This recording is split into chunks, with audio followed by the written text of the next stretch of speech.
নাবিনুর রশিদ একটা হচ্ছে গিয়ে কোটা নিয়ে একটা মন্তব্য করেছেন, সেটার একটু আলাদা করে উত্তর দিবেন, যেহেতু একদম এনসিপি কে নিয়েই প্রশ্নটা তিনি করেছেন।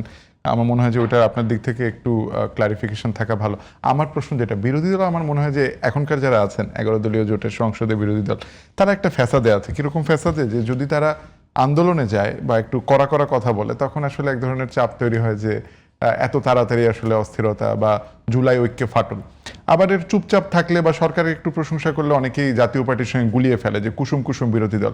এটা একটা মানে ইন্টারেস্টিং একটা ডিলেমা বলা চলে, যে আসলে বিরোধী দল কি করবে। সরকারের অর্জন বা চ্যালেঞ্জ নিয়ে আলোচনা করতে গেলে বিরোধী দল নিয়েও করতে হয়। আপনার কি মনে হয় গত 6 মাসে আসলে বিরোধী দলকে তার ভূমিকা সঠিকভাবে পালন করতে পেরেছে কিনা? একেবারে 100% না পারলেও আমার মনে হয় বিরোধী দল সঠিক পথে আছে। কেন আছে? ভাই যেহেতু বলছিলেন যে বিরোধী দল, মানে আমার কথা হচ্ছে বিরোধী দল আসলে কি করবে। আপনি নিজেই তো প্রশ্নটা করলেন, বিরোধী দল কি জ্বালাও পোড়া করেছে গত 6 মাসে? করেনি। কোনো হরতাল দিয়েছে? দেয়নি। সুতরাং ধ্বংসাত্মক কর্মসূচি কিন্তু বিরোধী দল যায়নি এবং যাবেও না। তেমন পরিস্থিতিও তো হয়নি। না, পরিস্থিতিও হয়নি, সেটাই বলছে, পরিস্থিতি হয়নি এবং বিরোধী দল তো নিজে থেকে পরিস্থিতি তৈরি করারও কোনো দুরভিসন্ধি তাদের ছিল না এবং করেও কিন্তু নেই।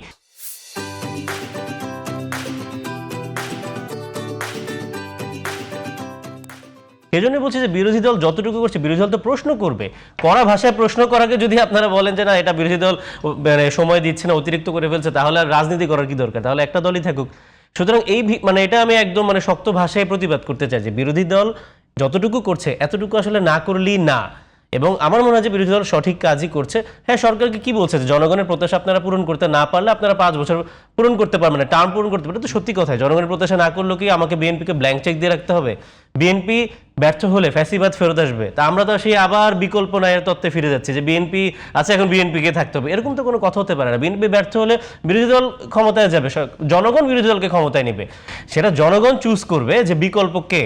কিন্তু বিএনপিকে ব্ল্যাঙ্ক চেক দেওয়ার পক্ষপাতী আমরা নই, সেটি আমরা কিন্তু বারবার বলতেছি। এবং আপনি যে আরেকটা প্রশ্ন করলেন, যে আমিও সেটা মানে ভাইয়ের কথা শুনে আমি নিজেও প্রশ্নবোধককে নোট দিয়েছি যে এনসিপি আসলে কবে সুবিধা চেয়েছে জুলাই যোদ্ধাদের জন্য বা কবে কোটা চেয়েছে। এনসিপি বলেছে জুলাইয়ে যারা শহীদ হয়েছে তাদের সেই পরিবারগুলোকে পুনর্বাসন করতে হবে এবং যারা আহত হয়েছে তাদেরকে পুনর্বাসন করতে হবে। জুলাই যোদ্ধা একটা রেটরিক হিসেবে ইউজ করা হয়। এখন দেখবেন যে কোনোখানে একটা গ্যাঞ্জাম লাগলে জুলাই যোদ্ধা এই কাজটা করেছে।